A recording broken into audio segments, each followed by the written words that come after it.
Bad Wolf here, and for today's craft magic we have part 1 of 2, making your own fleece quilt with a little bit of magic twist to it. Now, you know I've been working on my crochet quilt, and that does take a little more advanced skill. You do have to know how to crochet to make it, but it's more of a blanket of what I'm going to be making the next 2 weeks, and all you need is fleece, a pair of scissors to make the basic blanket part, and then if you want to make it with the fancy magic-iness that you can, you just have to use a little bit of hand sewing technique and more scissors and more fleece. It's really easy and simple, and there's so many different ways you can do this. I tried this way and I really like how it turned out because there's no sewing involved and it's nice. All you're gonna need is however much fleece you want. I used about 2 to 2.5 yards of it, and it's a pretty big blanket, but I am a bit small. But all you need to do is find a corner, well, your corners, and then cut about a 2-inch by 2-inch square out of it. Okay, it doesn't have to be exact, it doesn't have to be perfect, it won't really matter.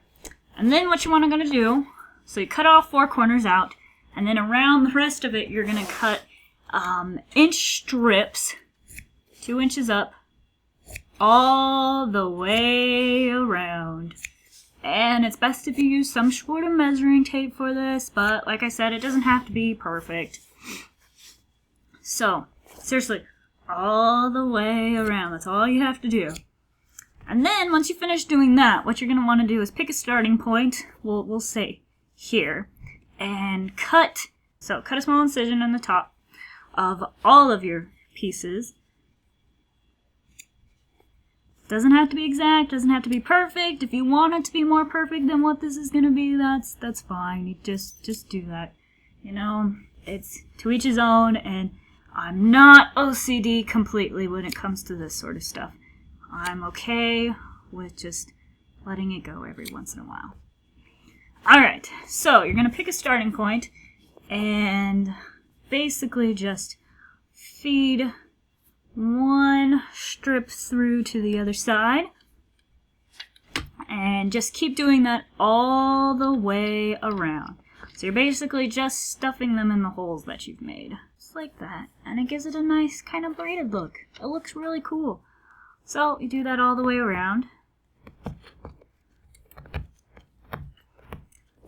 And then I'll show you what happens over here.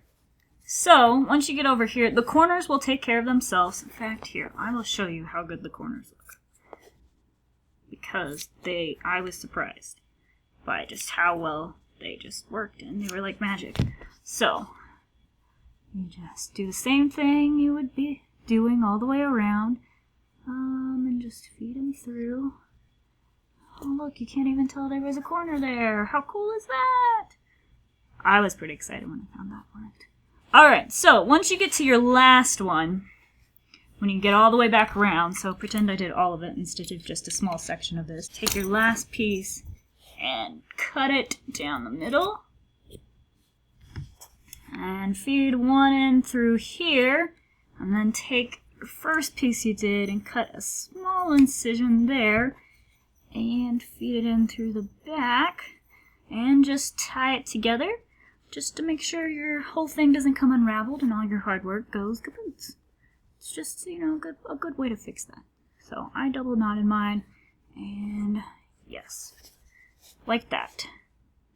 So that's the first part of this, and next week we'll be putting making it more magic-y on your blanket, and it'll be awesome. I'll leave a link to a text version of the instructions. I don't know if that'll help any, but I will leave that there. They're really simple and easy, and I love fleece blankets. They're the bestest thing ever.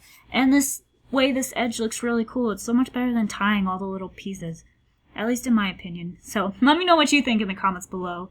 Like this video and subscribe for more.